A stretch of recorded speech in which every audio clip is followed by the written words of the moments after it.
বিসমিল্লাহির রহমানির রহিম। প্রিয় দ্বাদশ শ্রেণীর ব্যবসায় শাখা শিক্ষার ছাত্রছাত্রীরা, আসসালামু আলাইকুম। তোমাদের আজ আমি উৎপাদন ব্যবস্থাপনা বিপণন প্রথম পত্রের নবম অধ্যায় নতুন একটি চ্যাপ্টার এ নিয়ে আলোচনা করব। একেবারে চ্যাপ্টারের শুরুতেই তোমাদের আমি ধারণা দিব। চ্যাপ্টারটির নাম হচ্ছে ব্যবসায়ের অবস্থান। খুব ইজি একটা বিষয়। তো চ্যাপ্টারটির নাম শুনে বোঝা যাচ্ছে যে যেখানে ব্যবসা পরিচালিত হয় বা ব্যবসা প্রতিষ্ঠান অবস্থান করে বা যেখানে ব্যবসা প্রতিষ্ঠান গড়ে ওঠে সেটি হচ্ছে ব্যবসায়ের অবস্থান। তো যাই হোক, এটি নিয়ে আমরা ব্যাপকভাবে আলোচনা করার চেষ্টা করব। তো তার আগে আমরা এখানে একটি ঘটনা বোঝানোর জন্য, একটি কনসেপ্ট দেওয়ার জন্য একটি ঘটনার অবতারণা আমি করতে চাচ্ছি। তো তোমরা সেটা ভালো করে যদি গল্পটা শোনো তাহলে তোমাদের এই ব্যবসায়ের অবস্থান সম্পর্কে ধারণা লাভ করতে পারবে। তাহলে আমি শুরু করছি। জনাব তাপস মিত্র চাঁদপুরের একটি মৎস্য খামারের মালিক। তিনি চাঁদপুরের নদীর কাছে অপেক্ষাকৃত কম জনবহুল এলাকায় একটি মৎস্য প্রক্রিয়াকরণ ও প্যাকেজিং কারখানা স্থাপন করেন। এখানে তিনি ইলিশ, চিংড়ি সহ অন্যান্য মাছ সংগ্রহ করে প্রক্রিয়াকরণ করেন। এরপর এসব মাছ দেশের বিভিন্ন স্থানে প্রেরণ করেন। জনাব মিত্র ইদানিং বিদেশেও মাছ রপ্তানি করা শুরু করেছেন।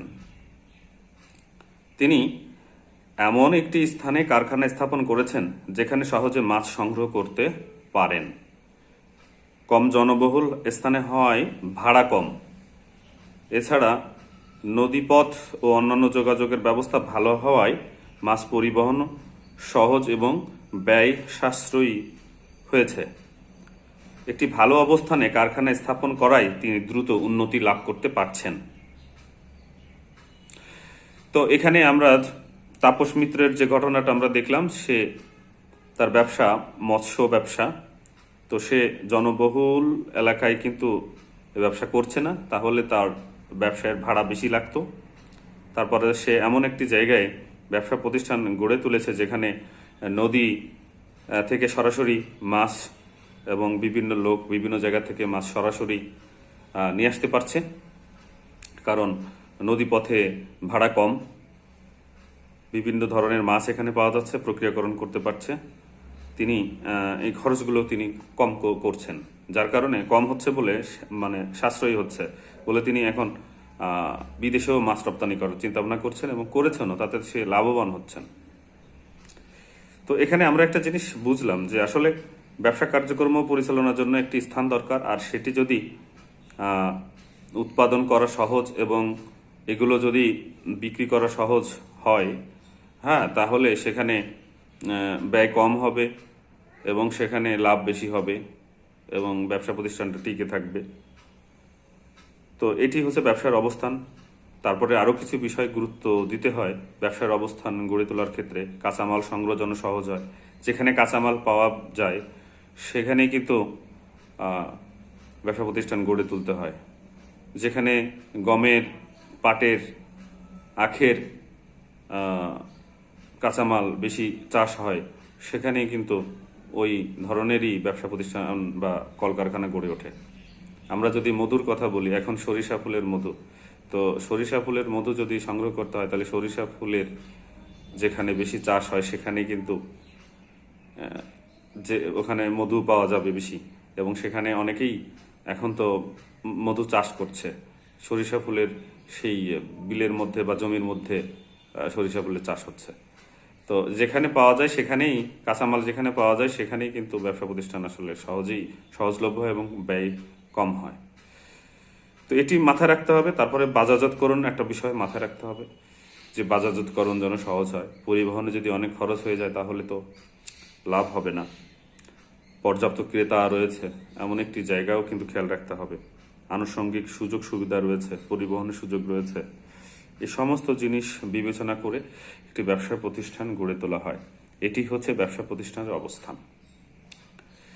তো প্রিয় শিক্ষার্থীরা, তাহলে আমরা যদি সহজ ভাষায় বলতে চাই যে ব্যবসার অবস্থান আসলে কি, যে স্থানে থেকে ব্যবসা পরিচালনা করা সহজ হয় এবং সাশ্রয়ী হয়, লাভবান হওয়া যায়, সেই অবস্থানে ব্যবসা প্রতিষ্ঠান গড়ে তোলাকেই বলা হয় ব্যবসায়ের অবস্থান। তো ব্যবসায় অবস্থান করতে গেলে ব্যবসার অবস্থানের বেশ কিছু বৈশিষ্ট্য আমরা বলবো। ব্যবসার অবস্থান হচ্ছে ব্যবসার পরিচালনার স্থান। একটা মাথায় রাখতে হবে, অবস্থানের উপর সাফল্য ব্যর্থতা নির্ভরশীল। বুঝতেই পারছো আলোচনার বিষয় নিয়ে, যে সেখানে জনাব তাপস মিত্র কিন্তু লাভবান হয়েছেন। অনেকগুলো বিষয় বিবেচনা করে ব্যবসার অবস্থান নির্বাচন করা উচিত, একটা দুটি বিষয় নয়, সার্বিক ব্যবসায়ের সকল দিক বিবেচনা করে ব্যবসার অবস্থানটা গড়ে তোলা উচিত। সর্বনিম্ন ব্যয়ে কার্য সম্পাদন, হ্যাঁ, এটি বিবেচনা করতে হবে। সর্বনিম্ন ব্যয়ে কাজ কমপ্লিট করতে হবে, এটি আমাদের অবশ্যই বিবেচনা রাখতে হবে। তাহলে আমরা বলতে পারি যে ব্যবসার অবস্থান বলতে এমন একটি স্থানকে বোঝায় যেখানে কারখানা বা ব্যবসা প্রতিষ্ঠান অবস্থান করে, সেখান থেকে দক্ষতার সাথে ব্যবসা প্রতিষ্ঠান পরিচালনা করা সহজ হয়। তো আমরা মনে হয় বুঝতে পেরেছি যে ব্যবসার অবস্থান কি। এরপর আছে ব্যবসায় অবস্থানের গুরুত্ব। প্রিয় শিক্ষার্থীরা, আমরা মিস্টার তাপস মিত্রের গল্প শুনলাম, তারপরে আমরা ব্যবসায় অবস্থানের বেশ কিছু আলোচনা শুনলাম, বৈশিষ্ট্য শুনলাম। এগুলোর আলোকেই কিন্তু আমরা গুরুত্ব আলোচনা করতে পারি। কিভাবে করতে পারি একটু খেয়াল করো। ব্যবসার অবস্থানের গুরুত্ব, তাহলে ব্যবসার অবস্থানের গুরুত্ব কি কি? তাহলে 1 নম্বর আমরা বলতে পারি যে ব্যয় সাশ্রয়ী। এ কথাটা কিন্তু এর আগে বলেছি। মুনাফা অর্জন সহজ হয়, কাঁচা মালের সহজলভ্যতা পাওয়া যায়, মানে কম দামে কাঁচা মাল পাওয়া যায়, শ্রমিকও কম দামে পাওয়া যায়।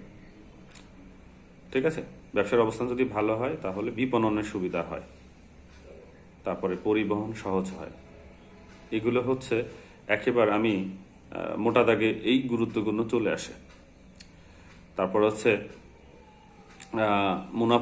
মুনাফা অর্জন যেহেতু সহজ হয় এবং দ্রুত হয়, যেহেতু ব্যয় সাশ্রয়ী, কাজে মুনাফা অর্জন তো হবেই, বিক্রয় বেশি হয়। ব্যবসা অবস্থান যদি খুব ভালো একটা জায়গায় হয় তাহলে বিক্রয় দ্রুত হয়, তারপরে ব্যবসার সম্প্রসারণ সম্ভব হয়। এগুলোই হচ্ছে ব্যবসায় অবস্থানের গুরুত্ব। প্রিয় শিক্ষার্থীরা, আমরা ব্যবসার গুরুত্ব যদি আমরা আর একটু বলতে চাই তাহলে আর একটু যদি বলি যে বেশ কিছু জায়গায় কর রেয়াতের সুযোগ আছে। গ্রাম অঞ্চলে যদি তুমি ব্যবসা প্রতিষ্ঠান গড়ে তোলো, সেখানে কিন্তু ক্রেতা কম থাকবে, কাঁচামাল পাওয়া যাবে কিন্তু ক্রেতা কম থাকবে। সেখানে যেতে যদি রুট অনেক দূরে হয়, রুট বেশি হয়, তাহলে কিন্তু খরচ বেশি পড়বে। তারপরে এগুলো এনে আবার বিক্রি করা, পরিবহন কষ্ট বেশি পড়বে। এগুলো খেয়াল রাখতে হবে। পরিচালন ব্যয় যেন হ্রাস পায় সেদিকে খেয়াল রাখতে হবে। তাহলে ব্যবসার আর একটি অন্যতম গুরুত্ব হচ্ছে, ব্যবসা অবস্থানে আর একটি গুরুত্বপূর্ণ হচ্ছে পরিচালন ব্যয় হ্রাস পায়। তারপরে হচ্ছে অর্থ সংস্থানের সুবিধা। ব্যবসার অবস্থান যদি এমন একটি জায়গায় হয় সেখানে মানে ব্যাংক, বিমা, বিভিন্ন এনজিও প্রতিষ্ঠান যারা অর্থায়নের সুযোগ দিয়ে থাকে, এটি যদি থাকে তাহলে ব্যবসার অবস্থানের এটি গুরুত্ব বহন করে। এখন আমাদের নেক্সট প্রশ্ন হচ্ছে যে ব্যবসায়ের অবস্থানের উপর প্রভাব বিস্তারকারী উপাদান সমূহ কি কি? অর্থাৎ ব্যবসায়ের অবস্থানের উপর প্রভাব বিস্তার করে, ভালো বা খারাপ দুইটারই ইতিবাচক বা নেতিবাচক প্রভাব বিস্তার করে এমন কিছু উপাদান। বাজারের নৈকট্য, বাজার যদি কাছে হয় তাহলে ব্যবসায়ের অবস্থানের কারণে কোম্পানি প্রত্যক্ষ পরোক্ষভাবে লাভবান হয়ে থাকে। কিন্তু যদি সেটি নৈকট্য না হয় তাহলে কিন্তু ব্যয় বেশি হয়ে যায়, পরিবহনের ব্যয় বেশি হয়ে যাবে, অন্যান্য অসুবিধা দূর হবে। পরিবহন ও যোগাযোগের সুবিধা, অবশ্যই ব্যবসায়ের অবস্থানে প্রভাব বিস্তারকারী উপাদান সমূহের মধ্যে গুরুত্বপূর্ণ পরিবহন ও যোগাযোগের সুবিধা। এটি যদি না থাকে, হ্যাঁ, তাহলে কিন্তু ব্যবসার অবস্থান করা সম্ভব নয়। তাহলে ব্যবসার অবস্থান করতে গেলে অবশ্যই পরিবহনের এবং যোগাযোগের ব্যবস্থা থাকতে হবে। গুদামজাতকরণের সুবিধা, আমার তৈরিকৃত পণ্য আমি বিক্রি সম্পন্ন করতে পারবো না, একবারে তৈরি করে রাখতে পারলে আমার খরচটা সাশ্রয়ী হয়। তো সেক্ষেত্রে আমাদেরকে একটু খেয়াল রাখতে হবে যে গুদামঘরের ব্যবস্থা থাকতে হবে। যেখানে আমরা ব্যবসার অবস্থান করব সেখানে অবশ্যই গুদামঘরের ব্যবস্থা থাকতে হবে। সম্প্রসারণের সুবিধা, ব্যবসা অনেক সময় সম্প্রসারণের সুবিধা রাখতে হয়। একটু বড় জায়গা হলে, একটু বেশি জায়গা হলে ব্যবসায়ের কাজ করা সুবিধা হয়। এই জিনিসগুলো যদি আমি খেয়াল রাখি তাহলে ব্যবসার অবস্থান খুব ভালো হবে। তারপরে হচ্ছে অনুকূল জলবায়ু ও ভূমি একটু যদি থাকে তাহলে ব্যবসার অবস্থান ভালো হবে। তারপরে হচ্ছে সরকারি পৃষ্ঠপোষকতা, যে সমস্ত স্থানে সরকারি পৃষ্ঠপোষকতা, জ্বালানি এবং জ্বালানি শক্তিতে সরবরাহ করা থাকে, বিভিন্ন সুযোগ সুবিধা পাওয়া যায়, সেখানে ব্যবসা প্রতিষ্ঠান গড়ে তোলে। তারপর সরকারি নীতি, রাজনৈতিক স্থিতিশীলতা, এগুলো বিষয়গুলো খেয়াল রাখতে হয়। এইগুলো হচ্ছে ব্যবসায়ের অবস্থানে প্রভাব বিস্তারকারী উপাদান। এগুলো দেখেই ব্যবসায়ের অবস্থান করতে হয়। তো প্রিয় শিক্ষার্থীরা, আমরা আজকেই ব্যবসায়ের অবস্থান কি, ব্যবসায়ের অবস্থানের গুরুত্ব সম্পর্কে এবং ব্যবসায়ের অবস্থানের উপর প্রভাব বিস্তারকারী উপাদান সম্পর্কে জানতে পারলাম। আমরা পরবর্তী আলোচনা নেক্সট দিন আমরা করব। সে পর্যন্ত তোমরা যেখানে থাকো ভালো থাকো, এই কামনায় আজকে শেষ করছি। আল্লাহ হাফেজ।